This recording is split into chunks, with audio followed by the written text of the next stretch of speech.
I've been trusted to build a mountain bike that's worth more than my car, like a lot more. And the crazy part is, I've never even built a bike before. And it's not even for me, it's for you. When the build's complete, we'll be giving it away. And at the end of this video, I'll let you know how you can win it. To make this happen, I've partnered with MTB Direct, who will be supplying everything we need to make it work. Starting with a bike frame. And they actually found the perfect secondhand frame on Facebook Marketplace. You might be wondering, why a secondhand frame? This is part of MTB Direct's Built Not Bought campaign, where we show you that you don't always need to buy a brand new bike to build your dream ride. The frame is a Pyga Hyrax, and I'm guessing a lot of you haven't even heard of that brand before. Pyga is a boutique company from South Africa built by the same crew behind Morewood Bikes. They specialize in handcrafting high quality mountain bikes, and the Hyrax is their all-mountain frame, which leans a little more on the enduro side. This one's a size medium, built for 29-inch wheels. It has 150 millimeters of travel at the rear, and it's best paired with 150 millimeters or 160 millimeter fork up front, which means it can take some big hits but still pedal efficiently. And how good is the raw aluminium finish? No paint, just clean and tough. This is going to be a sick bike build. Now, this is where things got interesting. Throughout the build process, I was posting weekly videos on my Instagram account, and my followers were voting on what components should go on the bike. Their first choice was for a fork, and they could choose between a Fox Factory 36 or a Fox Factory 38. Now take a look at the price difference and let me know which ones you think they chose. The votes are in, and this just turned up on my doorstep. Let's take a look. Oh, the Fox 38. Kind of a no-brainer. The Fox 38 won by an absolute landslide, and I can see why. This is a forking beast. I've got some serious fork envy now. Let's get this installed. Oh God, that looks so good.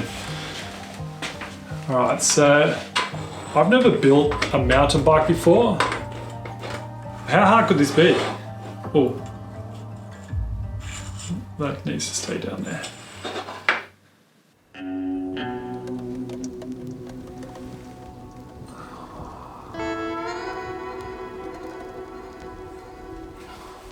Okay, so apparently it's a bit harder than I thought because I'm actually missing a few parts. To install the fork, I need spacers and a stem, which I've got, but I'm missing a crown race and a headset top cap. So I quickly ordered them online and waited a couple of days for them to arrive. The crown race and the top cap assembly arrived, so now I can put it together and measure where to cut the steerer tube.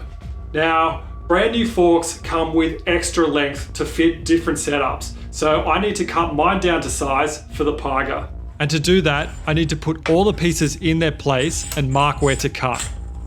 This is kind of scary because you need to make sure you mark this correctly, otherwise it could be a really expensive mistake. That's clamped up, that's down. I think that's everything.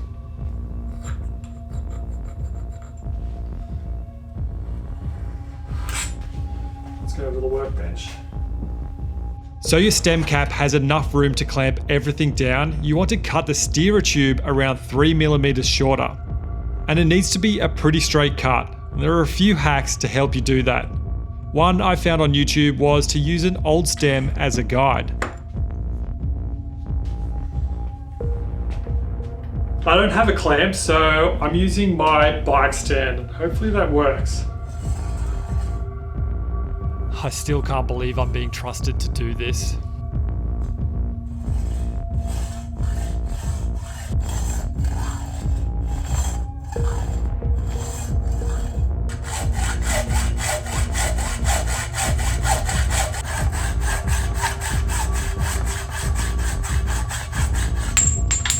Yes, you little beauty.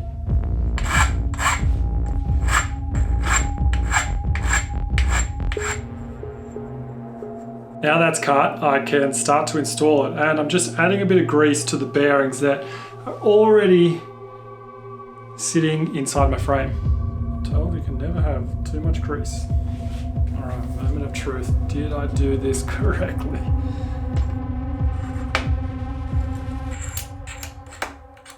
Okay, I was so nervous about that, but looks to be perfect. Instead of using a star nut, I have this stash tool that hides in the steerer tube and will clamp everything down together. It's much easier to install and it should be helpful out on the trail. Next up, I got my audience to vote on what handlebars we should put on the bike, and this one got a little bit heated in the comments.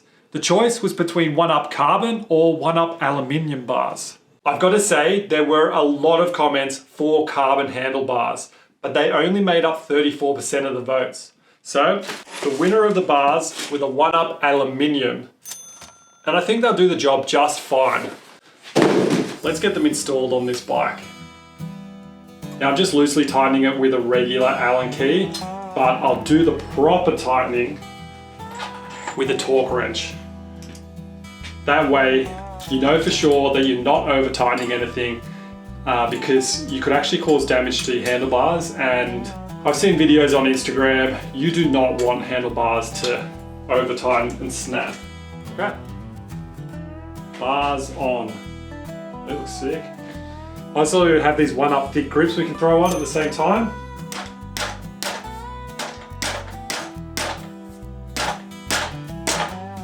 Nice. MTB Direct have sent this big box of Shimano goodies, and there's one thing that I really want to show you, and it's this. No, it's not that. And it's this. This is a wireless derailleur, which is going to make my job way easier when building the bike. I don't have to thread any of those cables through the frame. And it's just freaking sick. Like, I don't know, it's Bluetooth connection or something. I don't know how they connect. We'll say it's Bluetooth. The Bluetooth connection, click the gears up front, changes. Awesome. That is one awesome piece of tech. And I'm really jealous. I wish that was on my bike. Oh, whoa. After that excitement, I got to work installing the drivetrain. Oh my God, okay. This is a bottom bracket spanner, and it is the wrong size bottom bracket spanner for the size of bottom bracket that I've got on my bike. How many more times can you say bottom bracket in one sentence? So I've just spoken to the mechanic at MTB Direct, and he's got the correct size one for me. And I'm going to be meeting up with him at Sea Otter Festival here in Australia.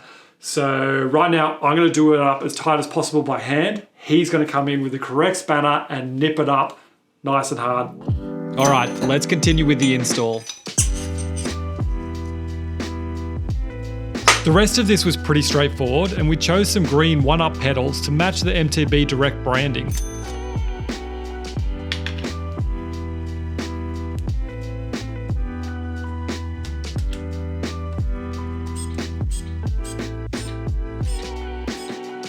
This is looking so good. One of you lucky viewers is gonna win it. Next, I got the public to vote on what tyres we should go for. Wheels and tyres have arrived, and it was the Maxxis Minions that were the crowd favourite. So you might be wondering why I'm outside at the moment, and it's because I'm going to set them up tubeless, which I've never done before, and I have a feeling it's going to get messy. I don't really want to destroy my floors. So the wheels that we have are these DT Swiss XM 1700s, and they're supposed to be freaking sick. So I think they'll be good. Now they've already got tubeless tape installed, which is going to make my job a little bit easier. Also have the Maxxis Minions. This is the DHF. F stands for front. That's going on the front wheel. I've got the DHR over there. That's going on the rear wheel. I've been told that some people like to put front on front and back, and that makes it easy to corner. But right now we're just going to keep it simple, front, rear. Let me know in the comments if you prefer to have the front tyre on the rear set up. Tyre ready to go. First, we actually need to install a tubeless valve.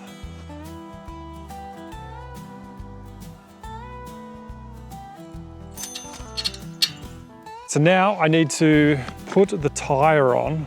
I've seen people use like soapy water because the rubber can so the rubber slides better. Maybe I should do that.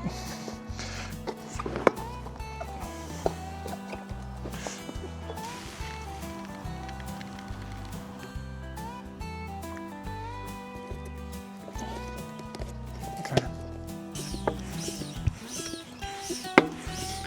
I thought setting up tubeless was going to be way harder. I don't know why I've never done that before. I usually just get lazy and like, fine, I'll just whack a tube in there, but sweet. Now I just have to do the same for the back one and we'll head inside and continue with the build. Now that the tires are on, I can install the disc brakes and the cassette, and then I can work on the brake levers and thread through that brake line, which I'm not looking forward to because it looks a bit fiddly. Let's focus on this. All right, you've got to be careful not to touch the actual rotors because you can have oil on your fingers and it can just contaminate them and you end up with squeaky brakes, and nobody likes squeaky brakes.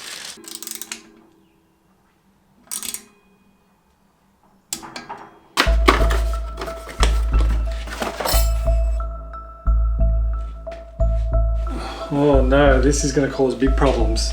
Okay, so it looks like somebody wasn't paying attention when they ordered the free hub, and we've got to set up for SRAM rather than a Shimano drivetrain. A good lesson for you guys: if you're going to build your own bike at home, make sure you order the correct parts. Okay, I can't do anything with the cassette tonight, so let's install the brake levers and the brake lines. We've got these Shimano Dior XT brakes, which are so good.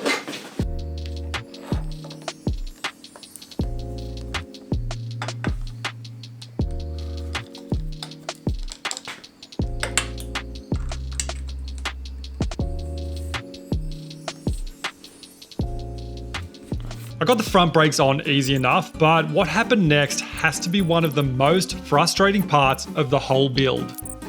Threading the brake cable through the rear triangle was doing my head in.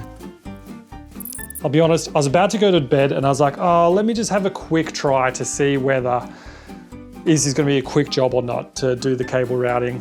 And I did a dry run, like I put it and just came straight out. I was like, oh, easy, cool, I'll film it, go to bed. That was an hour ago. You can buy cable routing tools that make this job a lot easier, but I don't have them. I eventually worked out a hack where I could slide an Allen key in the hole and apply pressure to the end of the cable. Yes. This allowed me to guide it where I needed it to go. Yes. Woo! Okay. Okay. Threading the cable through the down tube was a lot easier because the holes were large enough for my pretty pink tweezers.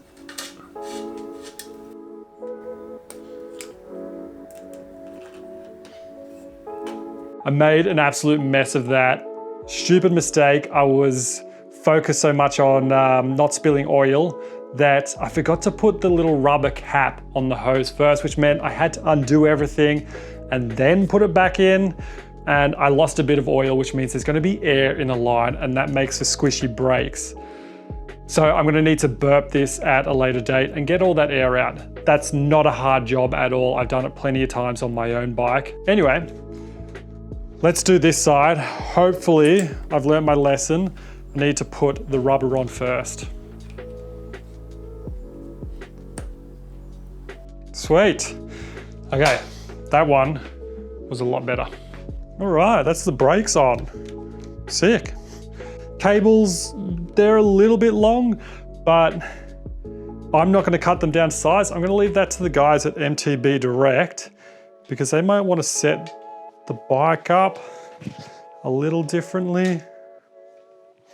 It's a little bit spaghetti, but it's actually not too bad at all.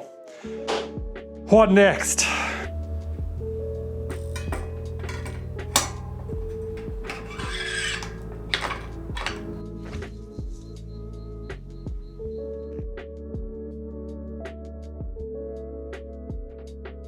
The bike needed a dropper post and I couldn't decide between 160 millimeters of drop or 185 millimeters of drop. So I put it to another vote. Voting for the dropper post is finished and nearly 70% of people chose the longer dropper. So I got the Bike yoke Revive 3.0 in 185mm. And it looks sick. Like, that silver matches the frame nicely. So let's get it installed.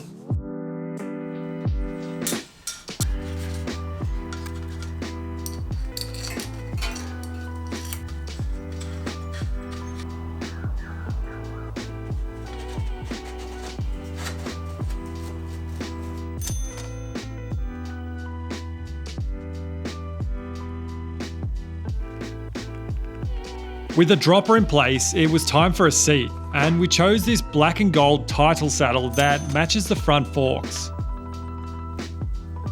And it looks so good. You beauty. Over the weekend, I visited the first ever Australian Sea Otter mountain bike festival, and the bike was on display at the MTB Direct tent. I had such a good time meeting the team, all of my fans, and I even sold a couple of brand new Cutlaps t-shirts. But the best part was, the team had a replacement free hub for me, so I can get the build finished and then one of you could win it. So let's install this cassette. Now that I have the correct free hub for Shimano, the cassette should just slide on.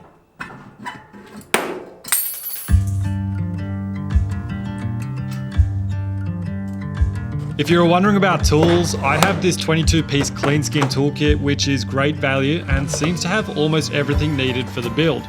Just double check the size of your bottom bracket.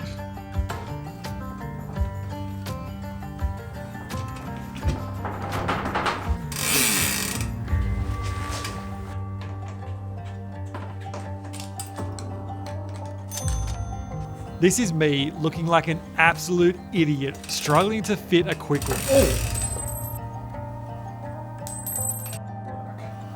Oh, how the hell do they do this one-handed? I thought I was Einstein level of genius using cable ties, but now that I'm watching this, why the hell didn't I just take the damn chain off the front chainring?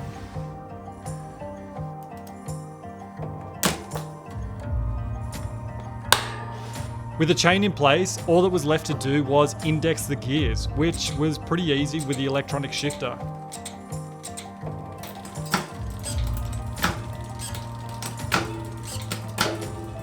The cassette's on, the chain's on, the gears are clicking, the limit screws are set. I think we can call it good. And I think it's looking pretty bloody good. My first mountain bike build has been a fun project, which was definitely frustrating at times, but still a lot of fun. I found a lot of tutorials on YouTube that made the whole project a lot easier than I was expecting it to be. And I want to give a massive thank you to Adam from MTB Direct for taking my phone calls and answering all of my stupid questions, as well as the rest of the team from MTB Direct for giving me this opportunity. Without them, you wouldn't be able to win this bike. To enter the contest, simply click the link in the description or scan the QR code and enter your details. Don't worry, I'm going to get a proper bike mechanic to give it a full once over before we send it out to the winner.